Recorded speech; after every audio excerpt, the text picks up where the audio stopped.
Bonjour à toutes et tous. Donc, bienvenue dans ce webinaire. On va attendre 2 petites minutes pour être sûr que tout le monde soit bien arrivé. Et puis, on enregistrera ce webinaire. Et, voilà. Allez, on va commencer dans 2 minutes.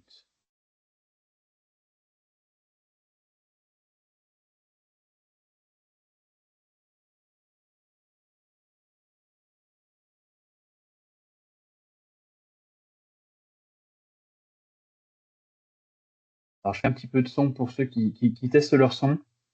Voilà, donc, là, je parle. Est-ce que vous m'entendez bien?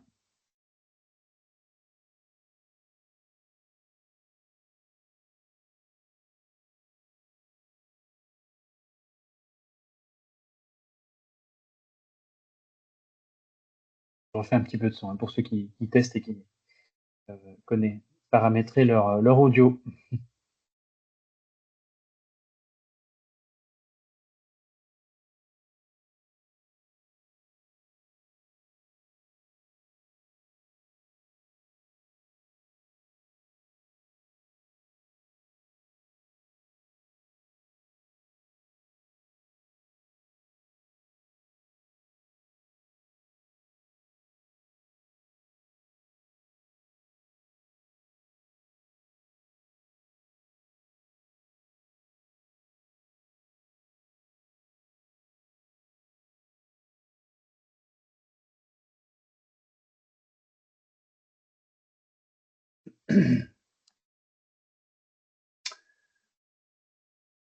Alors, je vais lancer l'enregistrement, puis on va pouvoir commencer.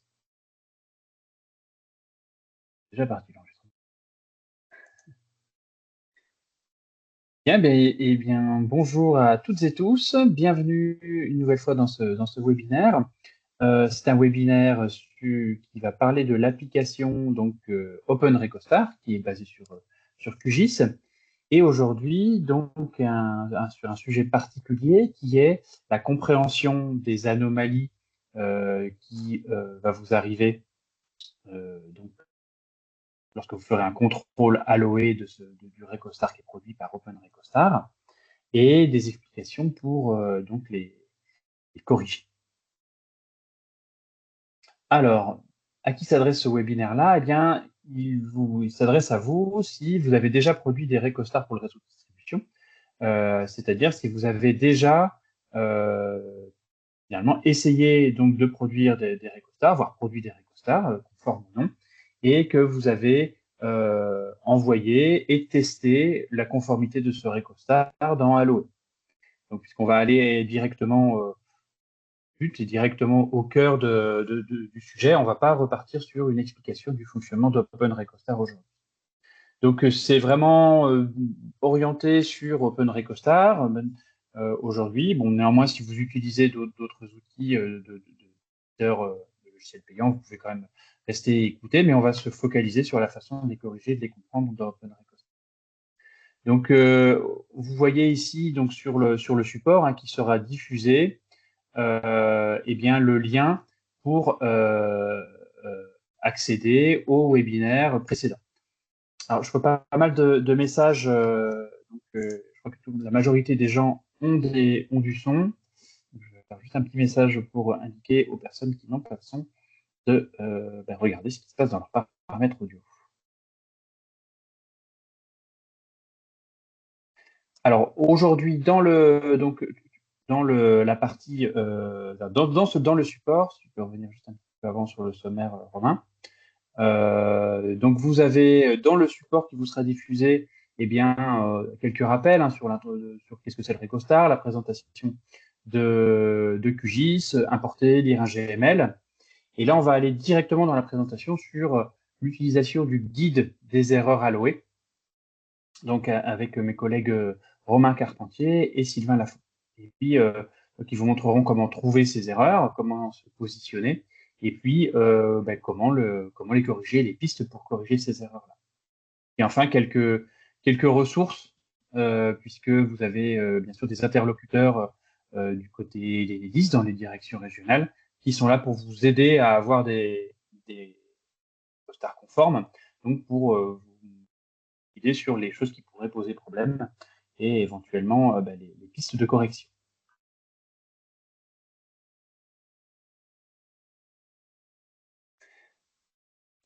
Alors, quelques... Vas-y, continue. Vas-y Romain, je te laisse la main. Très bien. Donc bonjour à tous. Donc dans cette partie, je vais représenter rapidement comment fonctionne le contrôle Aloe. Et ensuite, je vais présenter comment est structuré le guide d'utilisation pour corriger les erreurs remontées par ce contrôle. Et ensuite, je donnerai la main à Sylvain qui fera quelques démonstrations sur des cas exemples avec des GML présentant des erreurs et comment il va détecter les erreurs, les retrouver et les corriger avec OpenRecoStar. Donc pour rappel, le portail Aloe est un portail mis à disposition par Enedis qui permet de vérifier la conformité d'un RecoStar. Lors de travaux sur le réseau, c'est une étape obligatoire pour rendre un récolement, de présenter un RecoStar conforme. Donc, ce portail permet donc de vérifier la validité du RecoStar et de vérifier sa conformité par rapport aux attendus du cahier des charges travaux. Ce qui permet aussi également de recevoir le fameux certificat de conformité. Pour utiliser le portail Aloe, c'est relativement simple. Il faut d'une part renseigner le numéro de l'affaire, indiquer son mail pour recevoir le certificat de conformité, et enfin, déposer le fichier dans l'encart prévu à cet effet pour l'envoyer. On retrouve également sur Aloe une certaine ressource, donc de la documentation en haut à droite, et ainsi qu'un formulaire de contact pour les différents supports, que ce soit informatique ou métier, selon vos besoins. Donc le guide des erreurs Aloe était mis à disposition afin de vous aider à comprendre les erreurs retournées par ce contrôleur et les corriger. Donc on y retrouve différentes choses. D'une part, une explication un peu plus détaillée du fonctionnement d'Aloe et de son rapport, du rapport transmis. La méthodologie conseillée pour retrouver les éléments responsables de l'erreur dans votre récollement, RecoStar, à l'aide d'OpenRecoStar. Et enfin, une liste exhaustive de toutes les erreurs qui peuvent être remontées par le contrôle et leurs explications, ainsi de comment, le cas échéant, de comment les corriger. Donc il est également disponible sur le GitLab du projet, dont le lien est rappelé ici. Et on y voit ici, par exemple, quelques exemples de slides qu'on peut y retrouver. Donc, je vais passer un peu plus rapidement sur des extraits de ce guide pour montrer un petit peu qu'est-ce que vous pouvez attendre comme contenu dans ce guide des erreurs. D'une part, il y a toute une partie qui explique comment est constitué le rapport Aloe. Donc, le rapport Aloe, pour rappel, est constitué en 4 parties. Le certificat PDF, qui est le livrable demandé principalement, avec bien sûr ses annexes. Donc, d'une part, ici, par exemple, on voit un exemple de certificat conforme avec un détail des contrôles où tout est ouvert. On retrouve aussi également sur ce rapport les données regroupant les métriques, donc les longueurs HTA, BT, ainsi que les émergences. Et il y a également une représentation cartographique simplifiée des éléments du projet. On trouve également donc, dans ce rapport un détail des longueurs réseau, qui sont résumées dans l'encart en haut à gauche. Et ici, on en retrouve le détail, avec également les références du tronçon, qui sont numérotées selon votre récollement. Voilà. Et ils sont ici recalculés. Donc on retrouve les différentes longueurs en mètres. La partie la plus importante pour la correction du récollement, c'est la partie du rapport d'anomalie, donc qui liste toutes les anomalies relevées sur votre récollement. Donc ici, par exemple, c'est un RecoStar qui a présenté beaucoup d'erreurs. On voit qu'il y a plusieurs erreurs fortes et beaucoup d'erreurs moyennes également. Ce document présente les anomalies qui sont hiérarchisées selon leur criticité, donc les erreurs fortes qui remontent tout en haut. Et ensuite, l'autre élément important sur ce rapport, outre la description de l'anomalie, c'est l'ID GML, qui est donc une colonne à part qui permet de retrouver plus facilement l'objet associé à chaque anomalie. Enfin, la partie cartographique est également transmise à part dans un PDF qui est suffisamment détaillé, puisqu'il permet également, à l'aide du système de calque, d'afficher seule une partie ou non du recollement, pour pouvoir potentiellement, sur des récollements complexes, étudier qu'une partie plus en détail.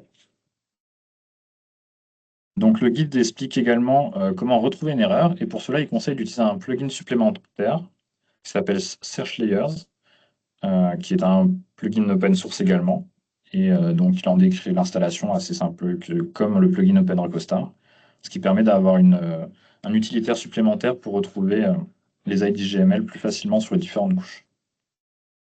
Donc, je ne vais pas revenir en détail sur le mode d'installation, mais c'est présenté dans le guide des erreurs.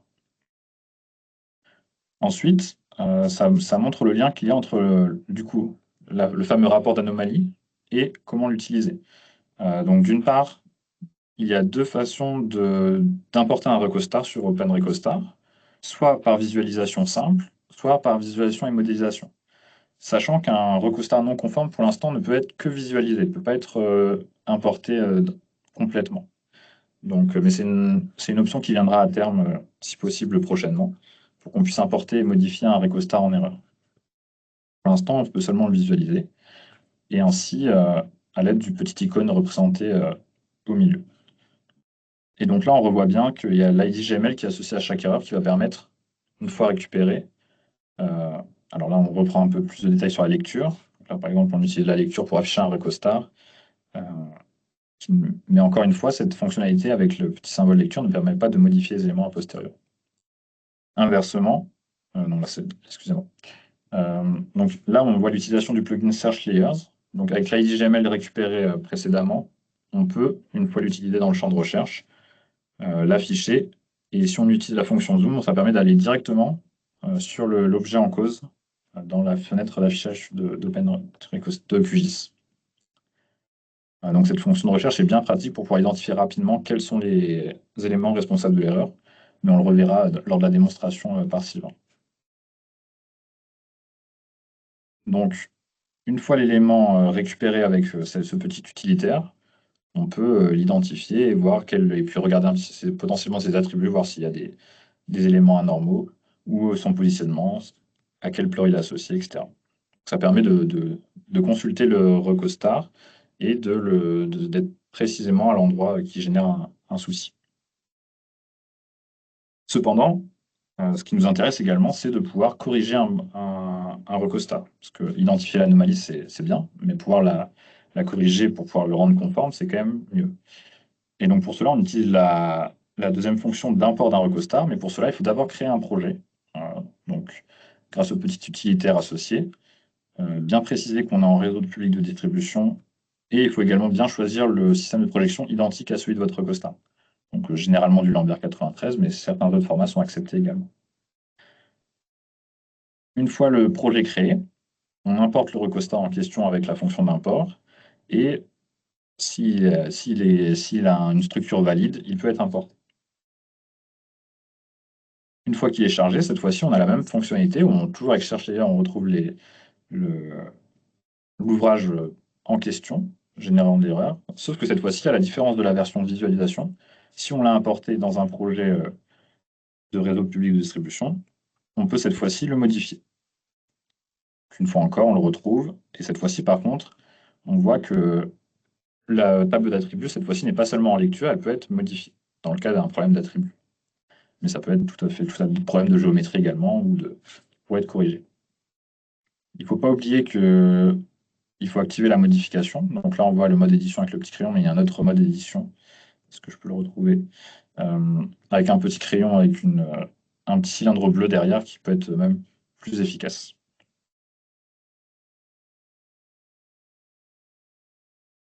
Donc, une fois la correction terminée, on enregistre, on exporte le GML corrigé et normalement on le fait repasser dans le contrôle alloué et on devrait cette fois-ci obtenir un rapport conforme.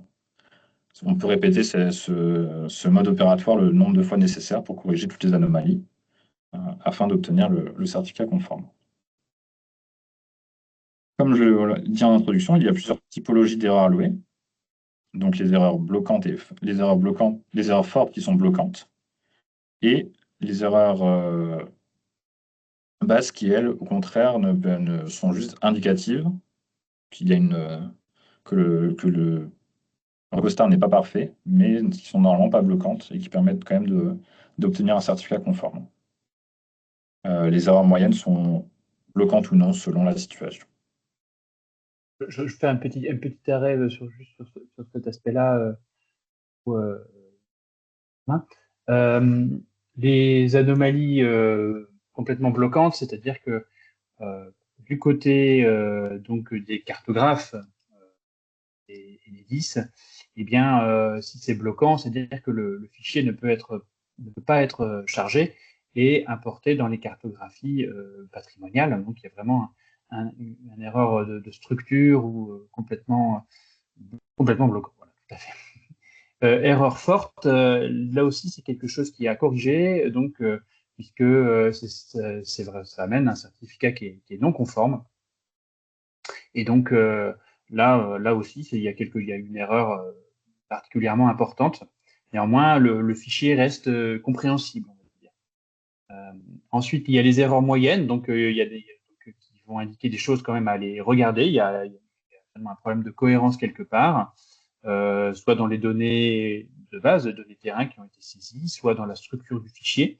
Donc, c'est quelque chose qui est important à améliorer. Il y a certaines erreurs moyennes aujourd'hui dans la version actuelle du vérificateur qui pourront passer fortes, donc en fonction de l'avancement et puis des logiciels, leur amélioration, et puis de la montée en compétence donc de l'ensemble des cartographes sur le sujet du récupération. Dans les erreurs basses, donc il y a des erreurs qui devraient être corrigées, et puis d'autres qui sont plus des notifications. C'est plus une petite alerte pour dire tiens, il y a quelque chose qui a l'air un petit peu bizarre dans les données. C'est pas forcément une erreur. Les erreurs basses ne sont pas forcément à corriger. Je leur laisse la main, Romain. Oui, merci Guillaume. Donc, ci-contre, je vais présenter quelques exemples d'erreurs qui sont présentés dans le guide, mais il est bien sûr exhaustif avec tous les codes d'erreurs qui vont être retournés par Aloe.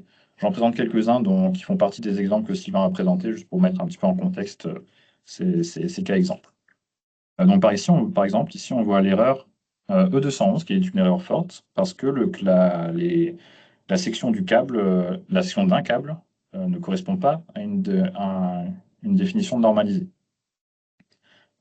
qui sont connues dans le catalogue Enedis. Donc, ça ne veut pas dire que que le câble est incorrect, mais il vaut mieux utiliser les câbles normalisés, et parce qu'il y a sûrement eu une erreur de saisie. Alors, après, si la désignation est correcte mais que l'erreur persiste, dans ce cas-là, c'est l'anomalie du contrôle, mais a priori, il devrait être exhaustif avec tous les câbles normalisés. Donc, c'est une situation où il faut corriger la table d'attributs du câble en question pour utiliser une définition normalisée, ou en tout cas, au moins utiliser les bonnes valeurs. Ici, on voit des erreurs qui sont liées au point de levée, donc notamment avec des superpositions. Donc, quand plusieurs pleurs sont, a priori, un point de levée est censé être unique et ne doit pas être superposé à un point de levée identique avec les mêmes coordonnées.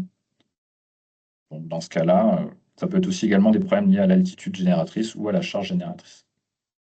Par exemple, ça peut arriver de renseigner 2 fois l'altitude génératrice au lieu de renseigner une fois une charge et une fois une altitude, pour indiquer la profondeur et l'altimétrie et la profondeur respectivement. Ainsi, pour représenter un point de levée qui a une profondeur atypique, il faut utiliser un pleur altitude génératrice et un pleur charge génératrice pour différencier la profondeur de l'altimétrie. Donc ça peut générer des erreurs si on a 2 fois le même pleur avec les mêmes coordonnées, en particulier le Z est l'erreur la plus fréquente. Par exemple, l'erreur E512, c'est une erreur qui est liée à la géométrie des ouvrages, notamment si on a un câble qui a plusieurs angles qui ne sont liés à aucun point de levée. Parce que tous les sommets de câbles doivent être associés à un point de levée. Dès qu'il y a une modification de trajectoire, enfin, c'est peut-être pas le bon terme, mais dès qu'il y a un angle sur le tracé ou une courbe sur le tracé d'un câble, il faut que chaque sommet doit être associé à un point de levée. Donc, par exemple, le cas à droite est en erreur car il y a 2 sommets qui ne présentent pas de point de levée. La correction la plus simple étant de bien se faire passer le câble par des points de levée. Enfin, on peut également avoir toute une série d'erreurs qui sont liées au type de jonction, aux extrémités de câbles, notamment les extrémités de réseau, par exemple, ci-contre, où on voit que si un câble arrive est est connecté à plus d'un câble, enfin, si une extrémité de réseau est connectée à deux câbles, ce n'est pas normal, puisqu'une extrémité de réseau est censée arriver au bout d'un câble seul. De même pour des boîtes de dérivation qui ne présentent pas de dérivation, ou des boîtes de jonction qui ne présentent pas de deuxième câble. Donc c'est des erreurs moyennes qui indiquent qu'il y a une structure qui est illogique. Donc encore une fois, Sylvain pourra faire une démonstration de comment corriger ce genre de situation. Il faut quand même noter qu'il y a encore quelques anomalies dans Aloe ou OpenRecostar qui subsistent aujourd'hui, donc qui vont être corrigées progressivement. Tout à fait, je Tu vais le en prends? parler D'accord. rapidement. Ouais. Donc sur Aloe, il y a certaines erreurs qui peuvent ressortir. Alors, pas des erreurs fortes ni bloquantes, bien sûr. Il peut y avoir quelques erreurs moyennes ou basses qui peuvent ressortir, donc et qui sont connues et donc qui ne doivent pas, bien évidemment, entraîner le blocage de votre dossier par la cartographie côté 10. Donc, c'est notamment des erreurs qui vont remonter sur classe effort incohérent, puisqu'il y a des problèmes sur la compréhension des unités. Donc, par exemple, OpenRecostar envoie des valeurs en décanewton pour l'effort, alors que Aloe ne sait lire aujourd'hui que des valeurs en kilonewton. Gênant. Et puis, des désignations normalisées qui peuvent être manquantes. Tu peux rester sur le slide, ouais, merci. Donc, que l'on connaît. Et puis, donc, il y a aussi des vérifications du nombre de points présents dans les courbes sur les cheminements de câbles de terre, et donc qui ne devraient pas être contrôlés. Côté OpenRecostar aussi, hein, il reste quelques petits bugs qui ont été corrigés dans les versions de développement, mais qui ne sont pas aujourd'hui encore diffusés, puisqu'il y aura une version donc d'OpenRecostar qui arrivera en début 2026, qui va corriger ces éléments-là et va apporter aussi quelques améliorations. Donc, c'est notamment des erreurs 114, des erreurs sur la structure du fichier, des géométries donc, qui sont créées pour des remontées aérosouterraines, par exemple, qui sont situées sur des supports qui ont déjà une géométrie. Alors là, par contre, oui, je me suis trompé de colonne. Il y a une erreur de cohérence classe support pour les supports de type façade. Donc ça, c'est plutôt côté Aloe, dans le support pour qu'il soit diffusé. Et puis, il y a des aides, des altimétries qui ne sont pas renseignées sur des points, donc aux extrémités des cheminements, au niveau de quand ça rentre dans les conteneurs, comme les coffrets ou les bâtiments techniques. Et puis, il y a des points qui sont mis en 2 dimensions pour des objets ponctuels, donc, ce qui n'est pas correct, ce qui n'est pas attendu. Ce ne sont pas du tout des erreurs bloquantes, hein, ça ne doit pas du tout bloquer l'acceptation de vos dossiers, puisque ce sont des erreurs connues et qui ne devraient pas poser de problème à l'intégration dans les bases de données patrimoniales côté Enedis.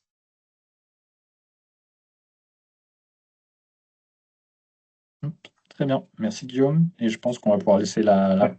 la parole la projection Oui, à Sylvain pour montrer quelques exemples de correction. voilà, je vais juste faire une petite aparté aussi pour préciser qu'on a mis un sondage, donc il y en a pas mal qui l'ont vu là dans le Teams. Donc Sylvain va commencer la présentation de manière un peu générale pour montrer comment retrouver des erreurs. Mais après, donc, il va pouvoir on va prendre un dossier réel et puis sur lequel on a artificiellement créé des erreurs. Et puis, il va pouvoir montrer comment on les corrige. Alors, comme on n'aura pas forcément le temps de tout montrer, eh bien, voilà, on va demander dans quel ordre de priorité eh bien, vous préféreriez qu'on les aborde. Et donc, voilà, pendant le début de la démonstration de Sylvain, vous pouvez renseigner ce petit sondage. Et puis, on l'abordera dans l'ordre préféré par les participants.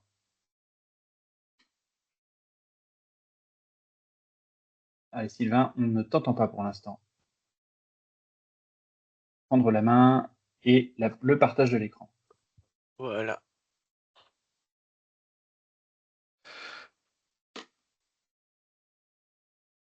Bonjour à tous. Donc, tout le monde m'entend là, c'est bon?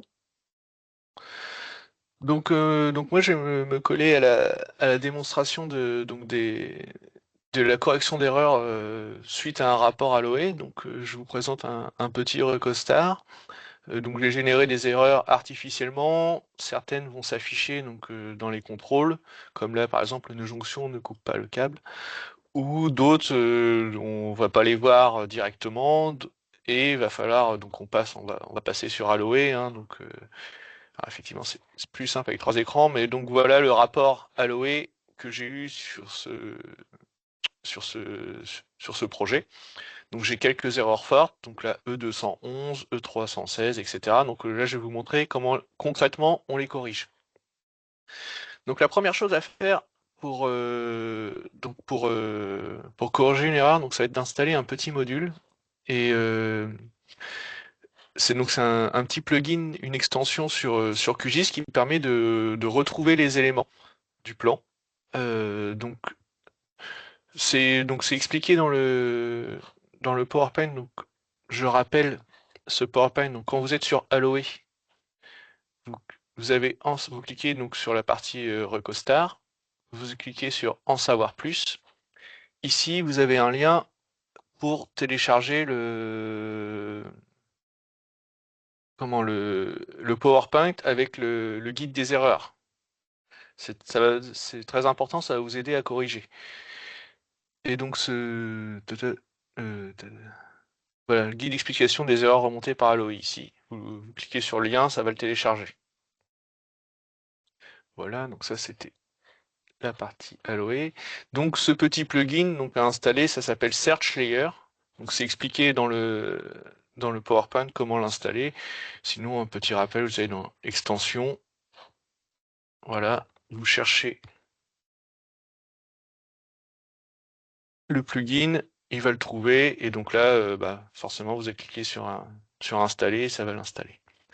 Donc comment ce plugin fonctionne? Donc je vais reprendre mon rapport d'erreur ici. Donc sur le rapport d'erreur, vous avez une colonne qui s'appelle IDGML. Cette ID, donc en gros, c'est l'identifiant de l'élément qui a un problème, qui est en erreur. Donc l'idée, ça va être de copier cet identifiant. Voilà. Search Layer, il va vous donner ce petit bouton ici, donc avec la loupe sur le plan. Quand on clique dessus, il va chercher une fenêtre. Et donc, ici, vous allez coller l'identifiant en erreur. Et vous allez faire search. Voilà. Donc là, il va me remonter tout ce qui est connecté ou tout ce qui est en lien avec cet identifiant. Donc vous pouvez, si vous avez un plan qui est très très grand, c'est mieux de mettre un zoom automatique sur le fichier en erreur. Et donc ensuite, on va cliquer. Vous pouvez cliquer sur les éléments hein, jusqu'à ce qu'il y en ait un qui s'affiche. Voilà. Donc là, on voit que cet élément-là est en erreur. Donc pour rappel, l'erreur, donc on a la E211 forte câble avec une destination non normalisée. Donc là, vous voyez que la section qui est indiquée, c'est du 239 x 3 plus 115. Donc j'ai inversé volontairement le nombre de câbles et la section. Donc comment on va aller corriger ça sur notre câble? Donc maintenant que je l'ai localisé, je sais que c'est celui-ci. On va aller ouvrir la fenêtre d'édition. On va aller sélectionner ce câble-là. Édition, voilà. On va aller sélectionner le câble. On va ouvrir les attributs du câble.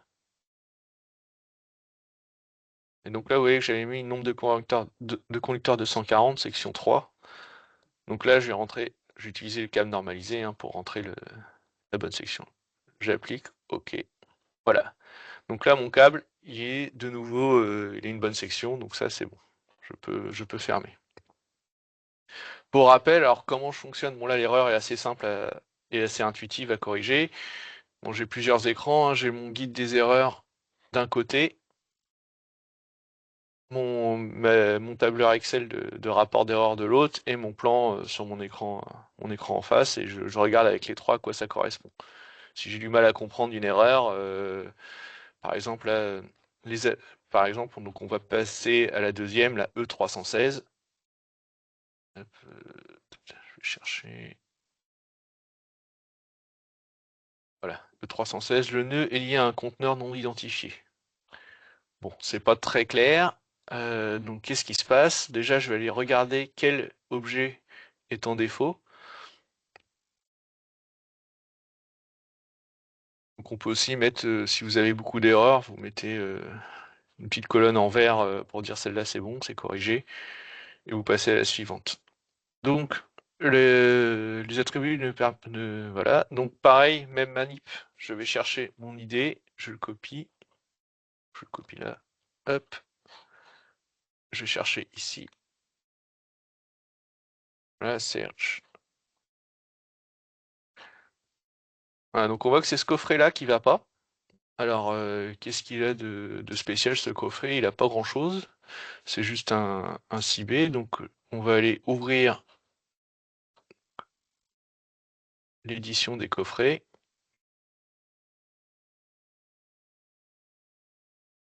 Je vais le sélectionner.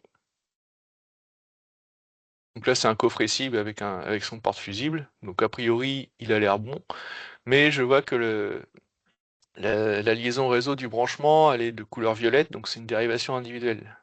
Et c'est ça qui lui plaît pas en fait. C'est qu'il comprend pas qu'on ait un cible derrière une dérivation individuelle. Le conteneur n'est pas bon. On pourra avoir par exemple un mur de façade avec une race, mais pas un coffret cible. Donc là, c'est pas vraiment le coffret qui est en erreur, c'est le câble. Donc je retourne sur ma couche de câble, je vais éditer, je sélectionne mon câble, et je vais éditer les attributs, je vais dire que c'est une liaison réseau du branchement. Voilà, hop, et je ferme. Voilà, donc vous voyez que le câble est passé en bleu, comme normalement. Donc je refais pas le passage à Aloe à chaque fois, je le ferai à la fin pour vous montrer que les erreurs disparaissent bien. Ensuite, donc j'ai la E510, E511, donc 2 points levé suffisant, et j'ai pas assez de points dans les lignes et dans les courbes. Alors ça, ce sont des erreurs de levée, hein, tout simplement. Si je les prends, donc normalement en ligne droite, vous devez prendre un point, vous devez avoir un point tous les 15 mètres. Et dans les courbes, autant de points qu'il faut pour que le câble dessine une belle courbe, quoi, et que la classe A soit respectée. Bon, alors là, je sais quel câble c'est, forcément, on le voit bien, mais je vais quand même refaire la manipulation. Voilà.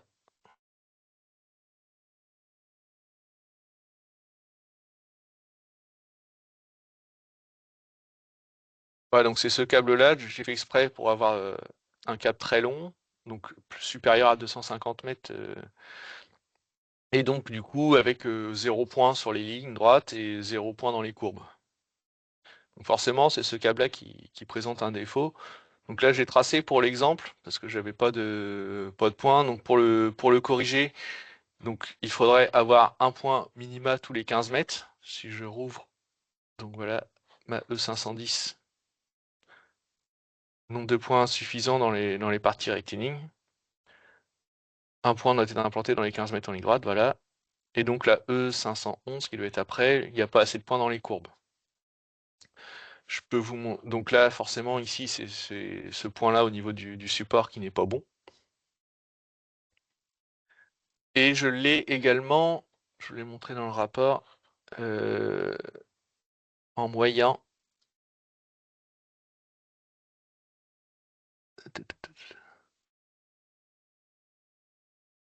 Voilà, la E520, donc qui est en moyen, c'est un nombre de points. Donc c'est quand la classe A reste valide. Mais que c'est pas inférieur, c'est entre 0,10 et 0,40 cm d'écart. Et donc je l'ai sur un autre câble. Hop.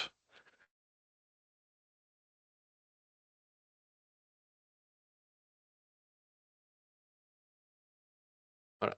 Et on voit que c'est ici. Donc a priori devant la RMBT ça va bien.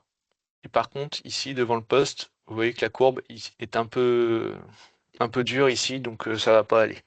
C'est pour ça qu'il la met en moyenne. La classe A reste respectée. Voilà. Donc là, pour corriger l'erreur, alors ça, faut aller sur le terrain, quoi, pour reprendre des points.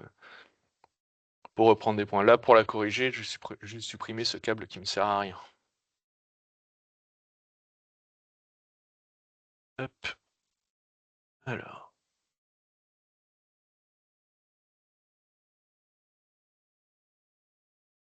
Voilà.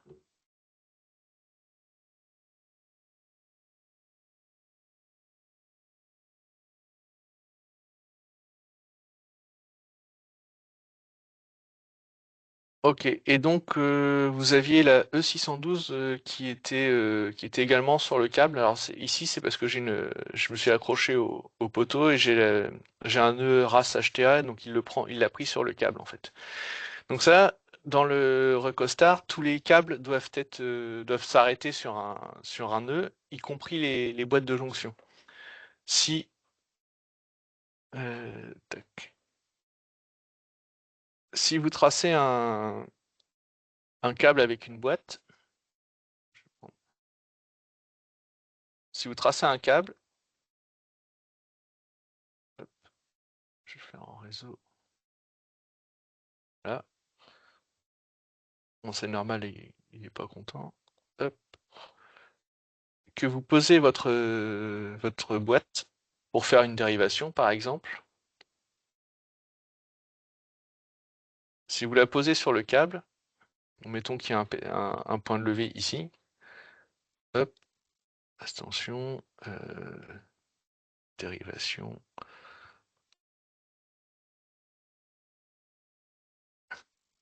Hop.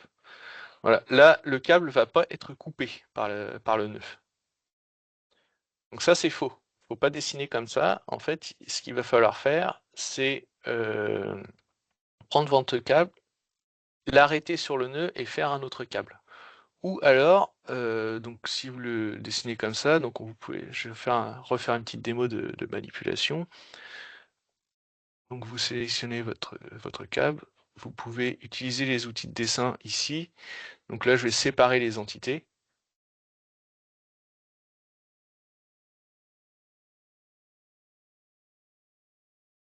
Voilà.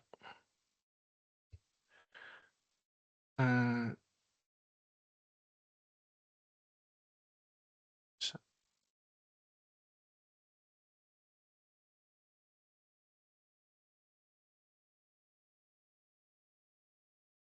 commence.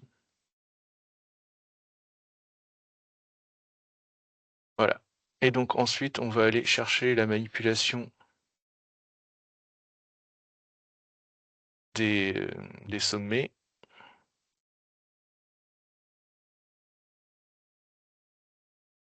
Et on va mettre le câble sur la boîte.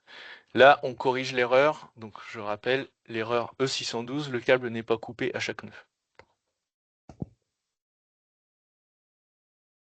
Voilà, donc ça c'était pour la petite démo. Sylvain, juste, Ouais. j'ai remis dans la conversation là, le résultat du sondage. Donc, D'accord. voilà, si tu veux regarder l'ordre Ouais, alors dans la correction. Mais j'ai beaucoup. Euh, tu remontes un petit peu. Voilà. donc le câble, donc la E211, câble avec une désignation E316. Donc c'est le coffret. Alors attends, je vais me mettre ça quelque part. Voilà. Alors donc hop, donc je vais remontrer la E211, donc je vais la régénérer.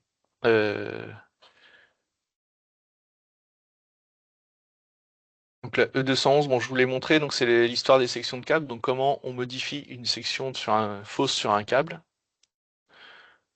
Donc on se met Après, en mode. Ouais. ce que tu as déjà montré, il n'y a pas de souci, hein, c'est juste pour les Pour les suivantes. suivantes, ouais. Donc E316 Commence c'est pas par fait. la dernière, le dernier choix. Ouais. La E612. E612 aussi. Le câble n'est pas coupé à chaque nœud, bah, c'est ce que je viens de montrer. Donc la E330. Le pleur est superposé. avec un même type de levée. Donc je vais aller chercher. Donc là on voit sur Alloway, il donne le numéro de point aussi. Pour ces erreurs-là, c'est assez intéressant. Alors il faut savoir qu'il va y avoir une évolution sur l'import de points sur Open Recostar. Parce qu'actuellement, c'est pas forcément très intuitif et on peut vite se tromper. Donc ça va être simplifié. Donc là, l'histoire, c'est que j'ai donc sur l'erreur.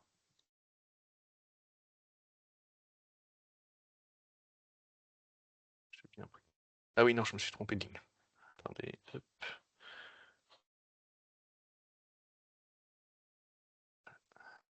Hop.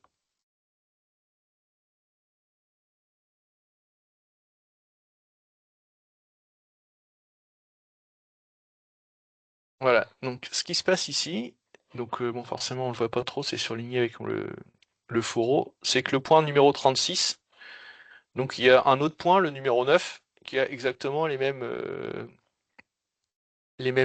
caractéristiques. Et c'est là que vient l'erreur. Donc la E330, je rappelle, pleurs superposés avec même type de levée. Donc en gros, il y a deux pleurs. D'où vient cette erreur? Alors je peux vous le montrer.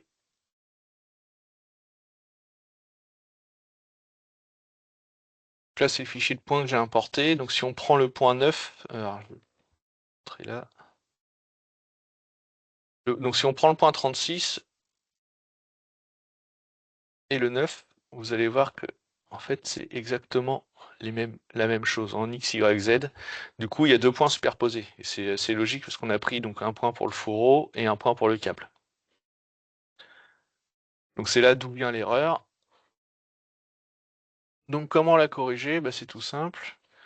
Donc ici, on va aller éditer. Donc on va aller sur la couche des points. On va aller donc ouvrir la table d'attributs. Donc là, on a tous les points qui sont insérés dans le plan. On peut aller sélectionner le point 36 et le supprimer. Donc, je vous le montre, là en fait vous voyez que vous avez un point, alors il faudrait que j'enlève le fourreau pour le voir. Ce qui va se passer, c'est que quand je vais le supprimer, la petite étiquette là, 36 va disparaître. Voilà. Là j'ai plus que mon point 9. Donc sur cette erreur-là, en gros j'ai éliminé la première erreur. Donc là on voit que j'ai une série de points, donc du 30 au 36, avec cette même erreur. Donc clairement c'est tous les points où j'ai superposé deux éléments sur le plan qui sont pris. Donc c'est les points du fourreau, vous voyez, le 32, le 33, voilà. Donc on peut très bien aller dans la liste d'attributs, sélectionner tous les points qui sont en erreur et aller les supprimer. Quand il y en a un très grand nombre, Sylvain, peut-être que la solution, c'est pas d'aller corriger, mais de refaire l'import des points. Oui, on peut aussi refaire l'import des points en corrigeant son fichier de points. Si vous avez énormément de points, ça peut être une solution aussi. D'une manière générale, l'import des points, si je reprends mon fichier d'erreur, sur la E330, après j'ai pas mal d'erreurs aussi, c'est encore des points, c'est encore des erreurs de points. Donc, je vais regarder les autres erreurs. Le fichier, le moment où vous chargez les points, c'est là où ça peut générer déjà des erreurs sans que vous le voyez.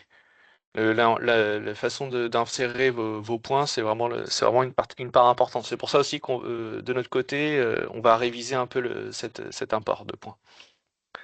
Pour l'instant, c'est pas des erreurs bloquantes. Donc là, pour la E330, donc je vous ai montré. Ensuite, la E632. E632, alors, est-ce que je l'avais? Présence d'un pleur de type charge génératrice sans pleur de type altitude génératrice. Donc là, c'est exactement ce qu'on disait. Donc là, clairement, mon import de points, donc je l'ai fait en charge génératrice.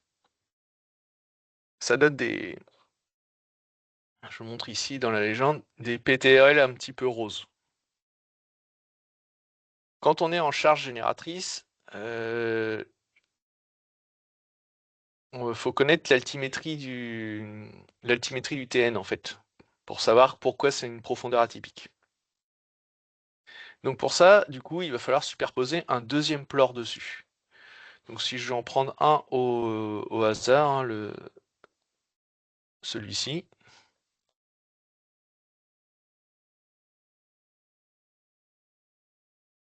Donc si vous en avez qu'un ou deux en profondeur atypique, ça va. Si vous en avez beaucoup, c'est pareil. C'est peut-être plus judicieux de recharger le même fichier de points, mais en altitude génératrice, pour générer un plore par-dessus l'autre. Donc là, c'est ce plore ici, voilà. Donc là, il me demande de présence d'un plore depuis charge génératrice sans plore type altitude génératrice superposé. Donc si vous en avez un ou deux, bon, vous pouvez le faire manuellement. Donc on se met sur la couche des plores. On vient placer une entité ponctuelle. Hop. Bon, je vais mettre 1000. Donc là, je le viens bien en altitude génératrice. Voilà. Là, j'ai mis un deuxième plore dessus. Selon l'affichage, il va l'afficher. Et là, ça va faire disparaître l'erreur. Si vous... Bon, ça peut être long à faire si vous avez énormément de pleurs. Sinon, donc je reprends mon fichier de points. Et là, tous les points où il manque tous les points où il manque un plore de type altitude génératrice, je vais les réimporter. Donc on utilise de nouveau l'import de plan, l'import de points du module.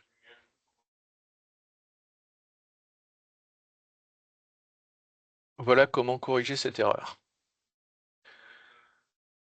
Alors, ensuite, sur le sondage, donc j'ai la E623.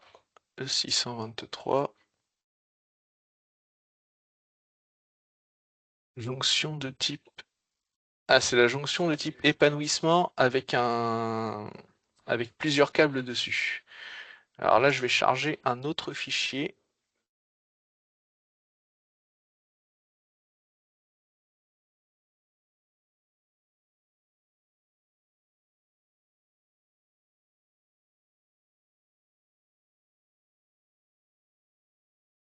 Alors, je vais vous montrer un import de GML. Ça sera l'occasion.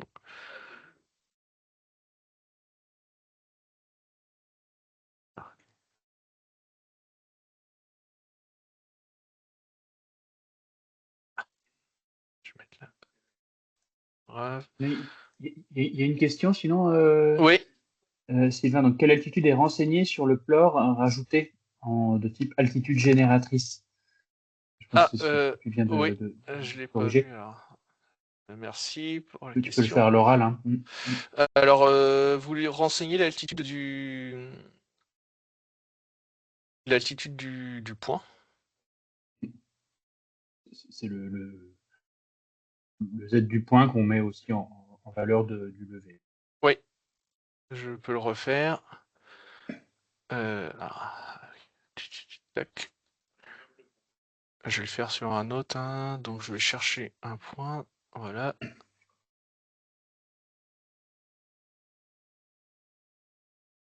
Donc, vous mettez altitude de la génératrice et vous mettez le levé, en fait. Le 211-12.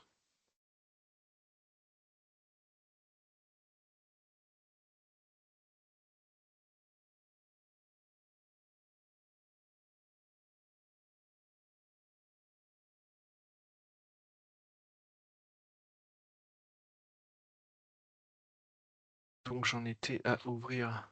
J'ouvre un autre.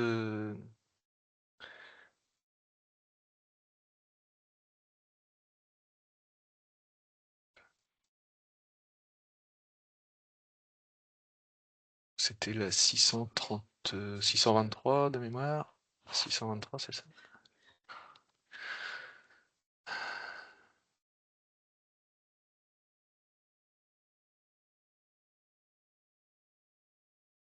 Ah, je ferme QGIS.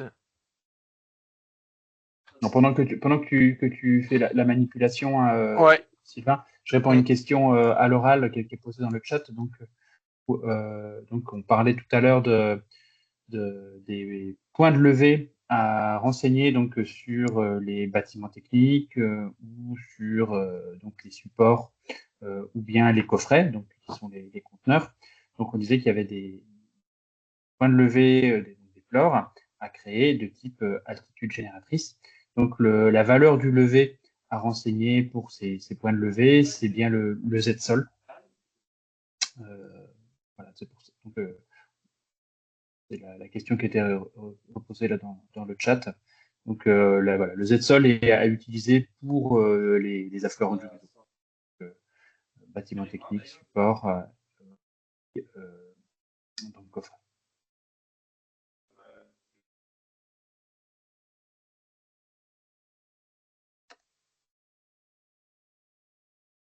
Alors, une autre question aussi, donc en attendant, l'outil importer un GML donc, ne permet-il pas de modifier et mettre à jour un projet? Il obligatoirement créer un nouveau projet. Alors, effectivement, c'est une bonne remarque. Vous voyez dans le mode opératoire, donc, pour qu'on puisse importer le GML dans QGIS, il faut d'abord créer son réceptacle, qui est la création d'un projet Open Recostar. Et donc, comme vous le disiez tout à l'heure, il faut surtout bien faire attention de le créer dans le même système de coordonnées que le GML que vous voulez importer. Voilà, sinon ça plante. Donc là, justement, je vais importer un GML. Donc, j'ai créé mon nouveau projet, hein, c'était ça la petite manipulation que j'avais à faire. Donc je vais chercher où il est.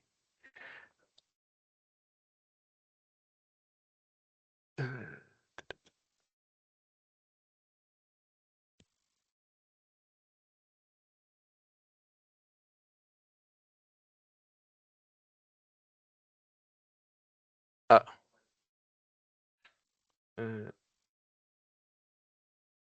Qu'est-ce qu'il me dit? C'était un projet sur lequel tu avais déjà fait des corrections d'erreurs, Sylvain? Normalement, non. Non, non, j'ai pas touché. Je vais juste contrôler. Tu es arrivé à l'ouvrir initialement? Oui, oui, j'arrivais à l'ouvrir initialement. Ok.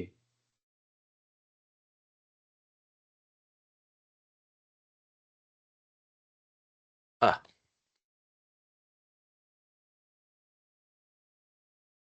Il y a vraiment trop d'erreurs sur celui-là. Ouais. Bah pourtant, non, il était plutôt correct.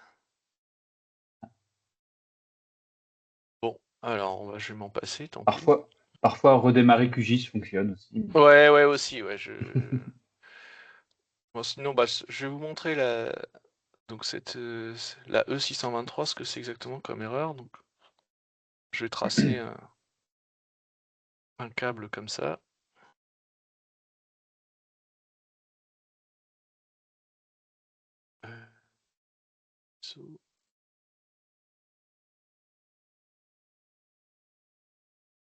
Voilà.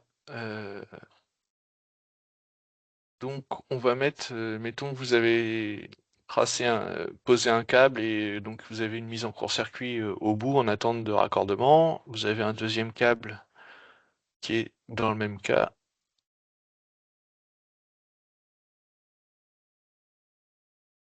Seulement, je vais pas être attaché sur le...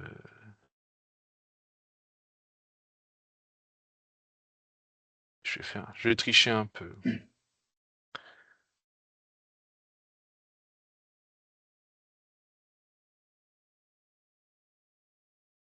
Je vais aller m'attacher sur les câbles. Voilà.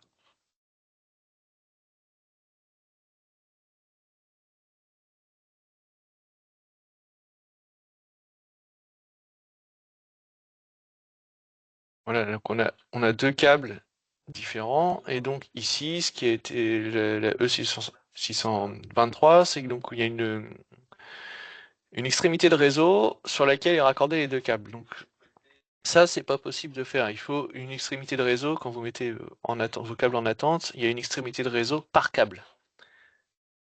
les seuls nœuds où il peut y avoir 2 câbles, ce sont les nœuds dans les coffrets comme les supports de modules. Donc l'erreur, donc comment elle a été créée, donc ici donc j'ai 2 câbles différents avec une extrémité de réseau, donc je vais aller éditer cette couche-là. Et hop, ici, donc on a petite extension, donc c'est une extrémité de réseau qui a été choisie, donc c'est une mise en court-circuit par exemple. Voilà. J'ai enlevé les contrôles des plores, voilà. Donc ici ça signale pas de. Donc ça peut être un bout perdu par exemple. Mais il peut pas. Ou pareil en extrémité de réseau, il peut pas y avoir un bout perdu pour 2 câbles. C'est pas possible. Donc ça n'affiche pas, effectivement, ça n'affiche pas d'erreur, mais Aloe va vous renvoyer donc la E623. Donc ça, normalement, le contrôle Aloe du fichier que je voulais ouvrir, je vais pouvoir vous le montrer.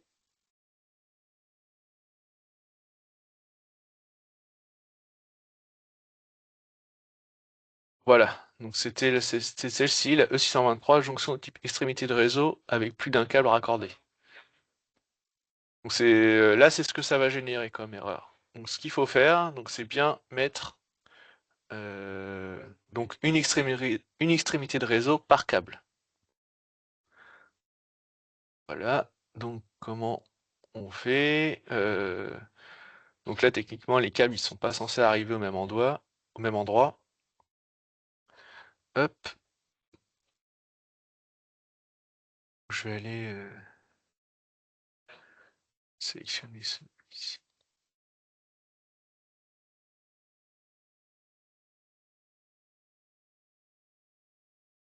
Ah, pourquoi il veut pas?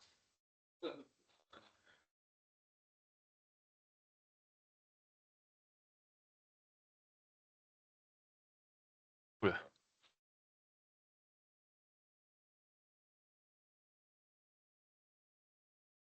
Voilà. Donc je vais décaler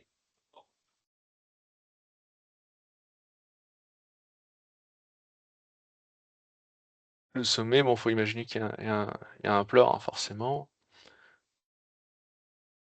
Et donc bien placer l'extrémité, la seconde extrémité de réseau, donc le second bout perdu, sur le deuxième câble.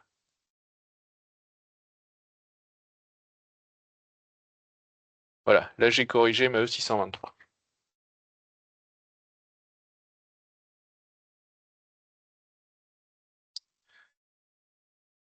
Donc voilà pour les erreurs. Je crois que j'ai tout fait, si je dis pas de bêtises.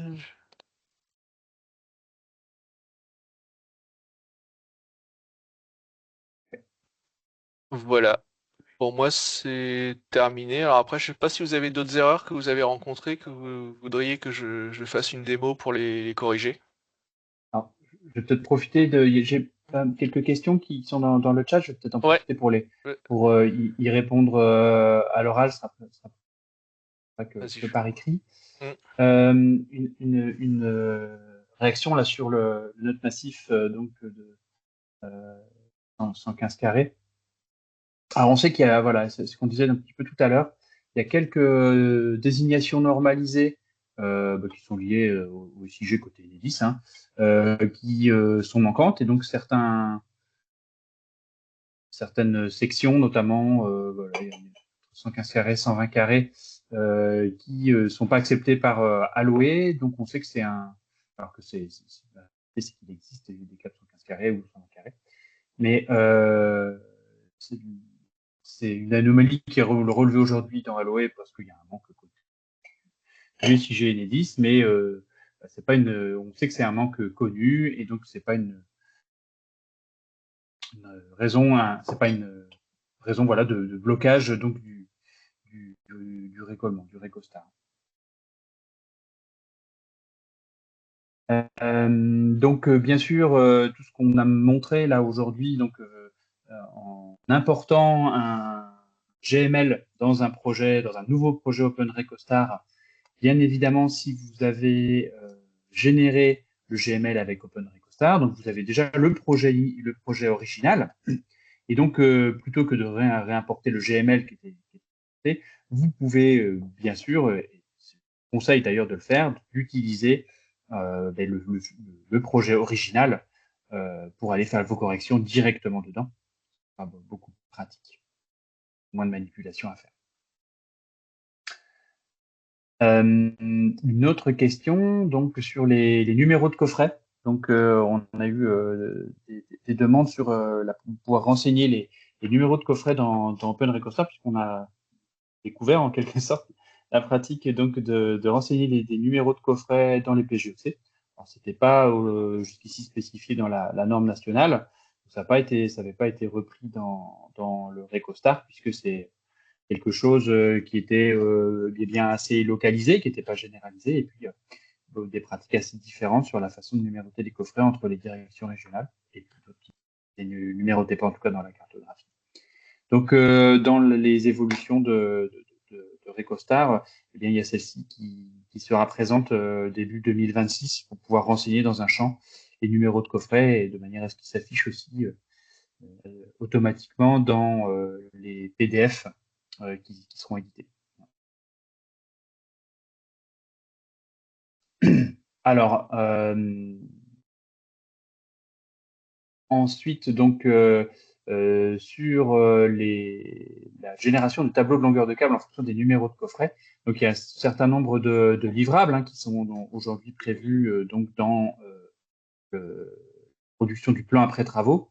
Donc, à terme, bien sûr, l'usage du StarElec de manière générale, lorsque le récollement, le RecoStar sera produit à partir de l'import donc d'une étude, d'un avant-projet détaillé, eh bien, on pense, enfin, c'est vraiment le but de la démarche StarElec, c'est que l'ensemble de ces éléments-là, ces tableaux de longueur, tout ça pourrait être généré directement à partir du fichier GML qui sera produit. On n'est pas encore là, et vous avez encore la mise à jour du plan après travaux à réaliser, et donc y compris bien, la mise à jour du tableau des longueurs. Vous pouvez bien sûr vous aider des données que vous aurez ressaisies au moment du récollement, mais disons qu'aujourd'hui, à partir du RecoStar tel qu'il est actuellement, c'est-à-dire un remplacement du PGEC, qui est produit par ressaisie des éléments qui ont été établis à l'étude et à partir des éléments récoltés sur le terrain, eh bien, il y a tout un tas d'éléments qui ne sont pas ressaisis et donc qui restent encore à mettre à jour le plan de travaux. Alors, sur la création des points, donc, tu as pu le montrer, Sylvain, donc il y avait souvent des erreurs qui sont rencontrées, donc par création de doublons de points de levée ou de création de points uniquement dans la partie charge génératrice. Il manque les points altimétrie, altitude génératrice. Donc, c'est bien sûr en fonction du format du fichier de points que vous avez en entrée, voilà, qu'il y a une petite manipulation à faire pour pouvoir faire ces imports-là proprement dans OpenRecoStar. Alors, on va quand même améliorer un petit peu ça fonctionnellement pour qu'il y ait moins de risque de se tromper. On a identifié une évolution de l'interface pour que ça soit un peu plus facile, pour ne pas se tromper et pour vous limiter les manipulations dans Excel en amont pour ça.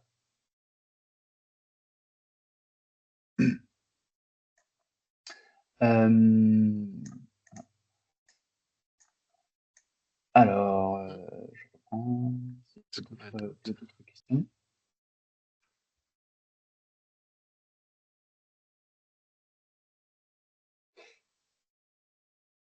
Alors, donc une erreur donc de type E610 qui est rencontrée donc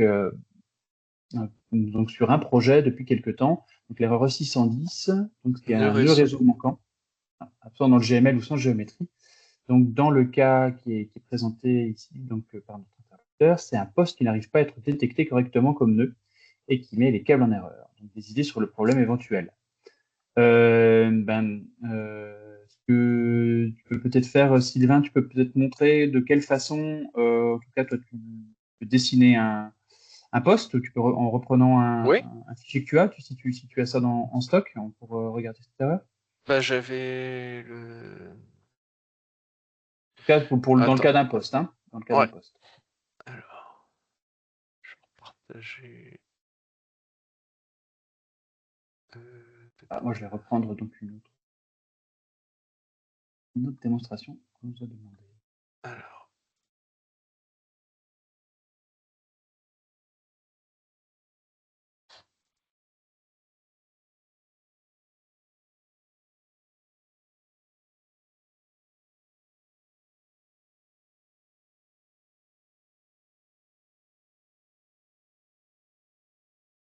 Ouais, donc bah, sur le fichier que j'avais, hein, j'avais créé un poste alloué, justement. Tu vas agrandir ton... Oui, voilà. Voilà. Donc comment j'ai dessiné ce poste? Alors le nœud poste en lui-même, c'est ici, c'est le PSSA. Donc comment j'ai dessiné le poste? Donc je dessine d'abord le bâtiment technique. Alors je sais pas, c'est peut-être un poste immeuble ou quelque chose comme ça que vous avez. En tous les cas, donc on prend toujours un bâtiment technique pour dessiner l'enceinte, enfin l'enveloppe du poste. Donc le conteneur. Voilà, donc ici. Alors attends, je vais le refaire mon poste. Non, je vais le supprimer. Là. Et donc je vais supprimer mon nœud poste.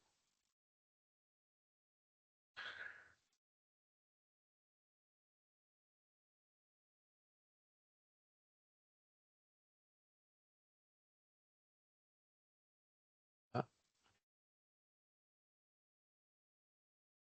Je vais redessiner d'abord l'enceinte du poste.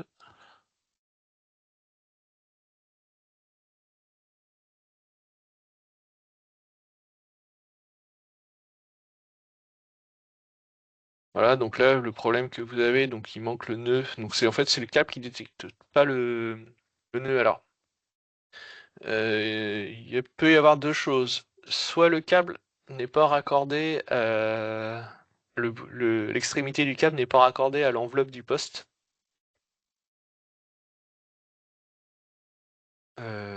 Soit c'est le nœud poste. Alors des fois, quand il est trop éloigné, si vous l'avez posé, je sais pas, dans le fond ici pour une raison X ou Y d'affichage, etc. Des fois, les câbles ne prennent pas, ça arrive aussi. Donc si on prend moi si je prends mon nœud poste, que je le place.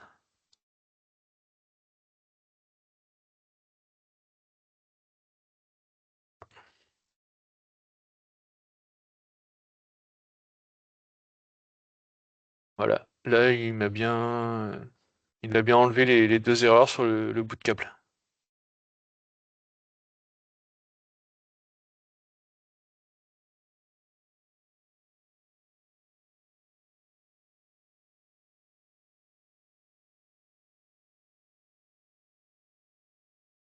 Donc soit donc si vous avez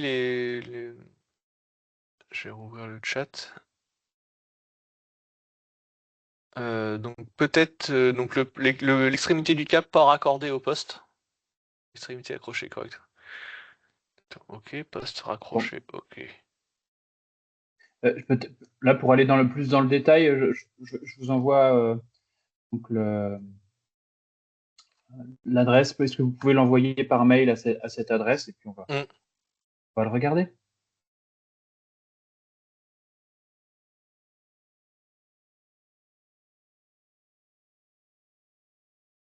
Si jamais il y a un bug, ça nous permettra de le voir. Sinon, c'est une erreur de manipulation.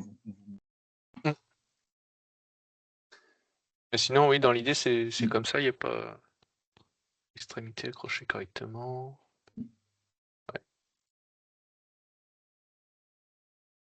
Je vais reprendre un petit peu la main pour répondre à une question donc, qui a été posée tout à l'heure. Donc, je demandais comment décrire une portion de câble en classe B, parce que des problèmes de détection, par exemple, ou un passage sous l'ouvrage pour une raison X ou Y, ou une zone inaccessible. Donc, pour décrire une zone où on aurait un câble une portion en classe B au milieu d'une portion en classe A.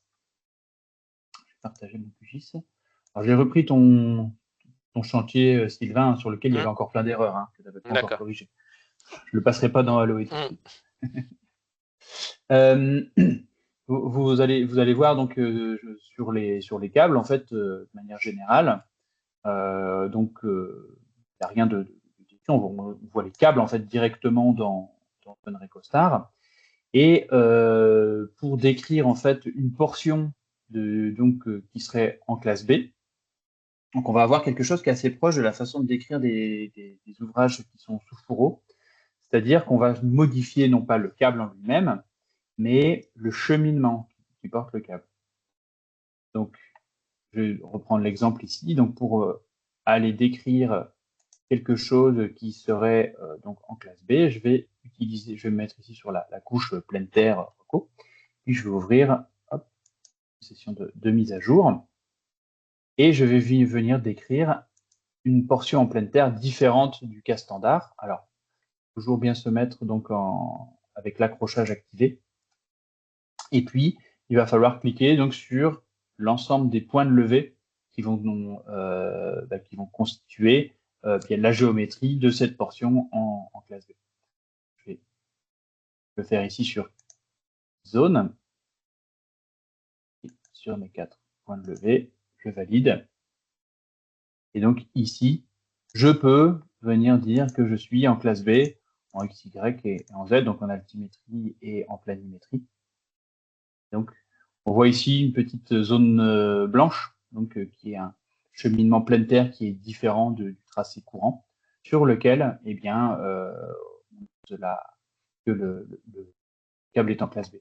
Alors, un petit souhait, un souhait que j'aimais, donc c'est que donc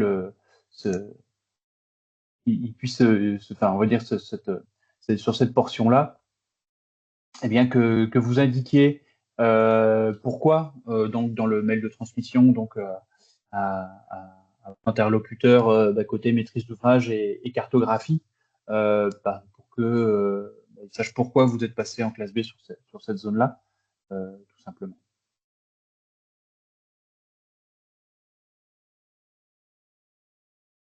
Donc important bien sûr de se caler sur des points de levée, sinon ça vous fera une erreur. Voilà. Donc c'est aussi à prendre en compte côté terrain. Au moment où vous prenez les points, prenez-les en amont et en aval de la zone où vous êtes en classe B pour pouvoir la délimiter. Alors, quelques points, donc la question est posée là sur à quoi sert vraiment l'objet cheminement. Alors, dans l'outil de saisie OpenRecostStar, comme de manière générale dans les autres outils de saisie topo, on a les cheminements qui vont représenter les endroits, l'infrastructure par lequel passent les câbles. On va avoir des cheminements de type aérien, pleine terre, fourreau, protection mécanique ou galerie. C'est par là que passent les câbles. Aujourd'hui, dans le Recostar, dans cette toute première version, eh bien, on a dans un cheminement, on ne peut avoir qu'un seul câble. Dans les années à venir, on va travailler donc sur d'autres cas d'échange sur Star Elect, notamment la fourniture donc des études, des avant-projets détaillés dans un format qui va ressembler à Recostar, basé aussi sur Star Elect, mais avec beaucoup plus d'informations, puisque dans les études, dans les avant-projets détaillés, il y a quand même beaucoup plus d'informations. Et notamment, on va pouvoir décrire bien le détail des tranchées. C'est-à-dire que on va pouvoir décrire ici, dans une tranchée donnée, la coupe type, le coefficient d'environnement, etc. Et on va pouvoir faire passer dans cette tranchée plusieurs câbles. C'est pour ça qu'on a séparé dans le modèle Star Elect, d'un côté les cheminements et de l'autre côté les câbles. Et eux, les câbles vont connecter différents nœuds. Ce sont des objets vraiment fonctionnels, vraiment des dipôles électriques. C'est pour ça que ça peut paraître un petit peu abstrait là, donc quand on le fait uniquement sur la partie récollement pour l'instant. Et ça prendra tout son sens donc dans les autres échanges qu'on est en train de construire basés sur le Star Elect, mais qui ne vont pas arriver tout de suite. On est vraiment en train de les définir en ce moment avec des bureaux d'études, des entreprises tests pour concevoir directement des échanges d'études dans le Star Elect. Et ce sont ces études basées sur le Star Elect qui pourront être reprises au moment du récollement et qui n'auraient qu'à être, entre guillemets, mises en classe A et conformes à ce qui a été réellement construit.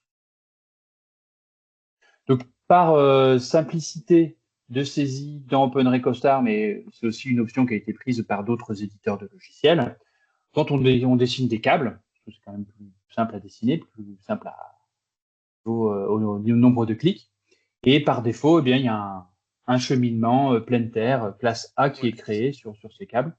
Et puis sur des zones particulières, voilà, sur des zones particulières. Donc, par exemple, quand on est sous fourreau, eh bien, on va redessiner le fourreau.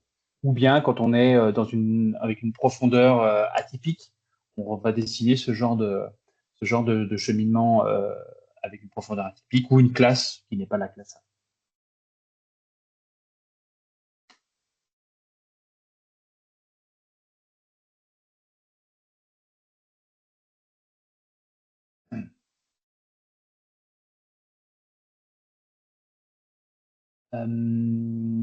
Ah oui, je vais reprendre juste le partage pour montrer quelque chose. Je ne pense pas que tu l'aies montré tout à l'heure, Sylvain, à moins que j'ai été inattentif. C'est donc ici pour des. Alors, c'est plutôt ici, voilà. Pour certaines informations, certaines erreurs qui sont remontées par Aloe, vous avez dans la colonne info les coordonnées du vertex. C'est-à-dire que ce sont les coordonnées géographiques qui sont données et donc c'est parfois difficile de les retrouver. Alors là, c'est pas trop compliqué parce que c'est sur un bâtiment technique. Alors moins ici sur un câble électrique, mais vous avez ici les coordonnées du vertex qui sont données dans Aloe et il faut les retrouver, se positionner géographiquement dans QGIS. Hop. Alors, je vais faire un copier de ces éléments-là. Et puis ici, dans QGIS, je vais aller dans la petite barre en bas à gauche, la barre de recherche, et je vais utiliser l'option Go, aller vers une coordonnée, Go. Puis je vais faire un copier-coller des éléments. Alors, ils ne sont pas tout à fait dans le format attendu par QGIS, c'est-à-dire qu'il y a un slash entre les deux, donc je vais le retirer. Slash. Et puis ici, je tape sur Entrée, et il me positionne sur le bon endroit. Alors là, je n'avais pas beaucoup zoomé, je vais zoomer un peu plus. Je fais Entrée, il me positionne, et il me mettait ici un petit flash sur le point qui posait problème. Donc voilà, on retrouve ici la coordonnée dans QGIS telle qu'elle est donnée dans le rapport d'erreur Aloe. Ça peut être pratique, notamment pour retrouver un point de levée plus facilement. Et donc, je confirme que sur la question de l'intervenant, question donc dans le chat pour rappeler donc que il y a le guide on veut le plus exhaustif possible donc sur la correction des anomalies Aloe qui est présent donc dans ce support et donc on va retrouver aussi dans la page d'info Aloe ici, page Recostar info, vous allez retrouver des éléments les plus importants, les ressources les plus importantes pour faire vos Recostars, c'est-à-dire le guide de modélisation. On n'a pas énormément reparlé aujourd'hui, mais ça reprend, on va dire, les choses les plus importantes sur la compréhension de j'ai tel ouvrage à décrire, voici ce que je dois décrire dans mon outil de saisie Recostar. Le guide d'explication des erreurs remontées par Aloe, sur lequel on se fait baser aujourd'hui. Et puis ici, vous retrouvez le lien vers la spécification technique. Donc, vous allez retrouver notamment quelques éléments aussi en annexe sur la partie symbologie.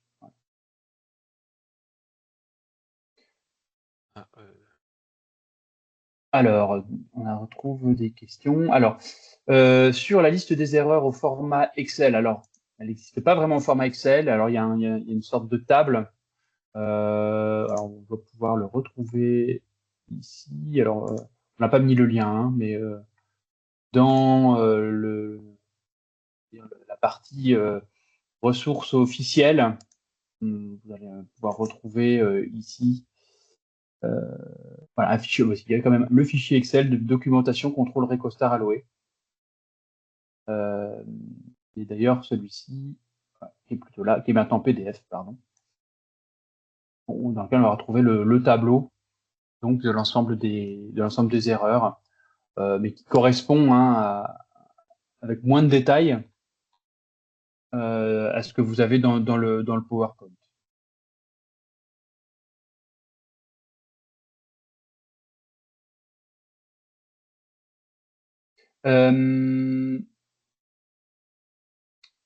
Alors, d'autres questions. Bon, pour importer un DGN. Alors oui, on peut importer en DGN en visualisation uniquement dans QGIS, dans OpenRecostar. Mais pour ce qui est de copier-coller les éléments du DGN dans OpenRecostar, c'est pas ce qu'il y a de plus pratique et de plus sûr, puisqu'on est quand même dans des formats assez différents. Alors, je renvoie peut-être à un précédent webinaire où Sylvain avait fait cette démo. Donc, pour importer un DGN, vous pouvez passer, je le fais très très vite, hein, sur ici, ajouter une couche vecteur. Vous pouvez ici aller ajouter un jeu de données DGN V7. Attention, le DGN V8 n'est pas supporté. C'est du V7, oui. Ouais, que du V7. Vous pouvez ici ajouter un DGN. Donc, voilà, des couches DGN pour numériser par-dessus si vous voulez, ou avoir une visualisation d'un fond de plan vecteur, par exemple. Dans le QGIS. Alors, de ton côté, Romain, je ne sais pas si tu avais des compléments à donner. Il y avait une partie Romain. ressources à la fin de la présentation. Je ne sais pas si on peut la passer rapidement, si vous voulez. Vas-y, Romain, je te laisse la main. Ouais. Je reviens sur la présentation.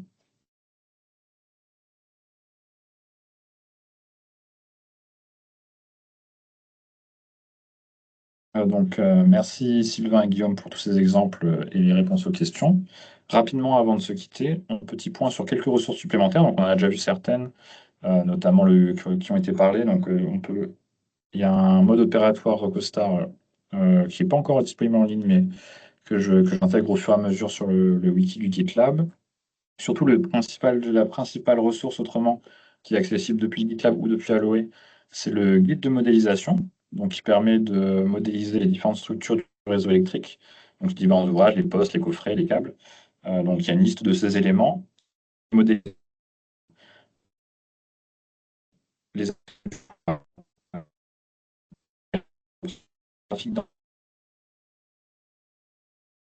Ça coupe un peu. Romain. Pardon. Réseau, etc.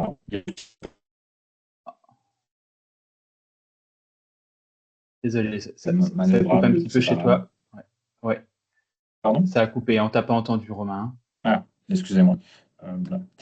Donc, ce que je disais, c'est que le guide de modélisation permet d'avoir une liste de tous les ouvrages réseau du réseau électrique et comment ils sont représentés à la fois de manière attributaire et graphique en Recostar, avec des exemples de représentation OpenRecostar et également des listes d'attributs qui sont impératives à renseigner, avec parfois des listes optionnelles qui ne sont pas forcément détaillées, mais en tout cas, au moins les attributs obligatoires sont renseignés. Et également quelques notions qui sont rappelées, comme notamment la hiérarchie BT ou les liaisons réseau, dérivation individuelle, etc. Et enfin, donc, toute une liste de liens qui seront disponibles à la fin de la présentation, notamment d'un manuel d'utilisation de QGIS sur le site officiel, des liens vers le GitLab, donc notamment le wiki d'OpenRecostar, le mail de contact si jamais vous avez des difficultés avec le logiciel, et également des ressources notamment une foire aux questions qui est assez remplie, qu'il faut que je continue de mettre à jour au fur et à mesure. Et des supports des webinaires précédents, donc ça c'est ce qui était premier semestre, Mais tout au début de la présentation, il y avait également le lien vers le webinaire du mois dernier qui faisait une présentation de QGIS et d'OpenRecostar plus générale. Bien, je pense qu'on arrive au bout. Bon, on a déjà passé le temps de questions. Donc, merci pour votre attention. Et puis, n'hésitez pas à nous contacter si vous avez des questions supplémentaires via le mail de contact ou via les mails Enedis direct. Merci. Eh bien, merci à tous pour votre écoute attentive et puis votre participation à ce webinaire qui sera, comme les autres, disponible en visualisation sur YouTube. Et puis, on vous attend tout aussi nombreux pour le webinaire du 20 janvier où on vous montrera la nouvelle version d'OpenRecostar qui est en gestation, donc avec des fonctionnalités qui, j'espère, vous aideront à faire du Recostar dans de bonnes conditions. Très bonne journée à toutes et tous et au revoir. Merci à tous.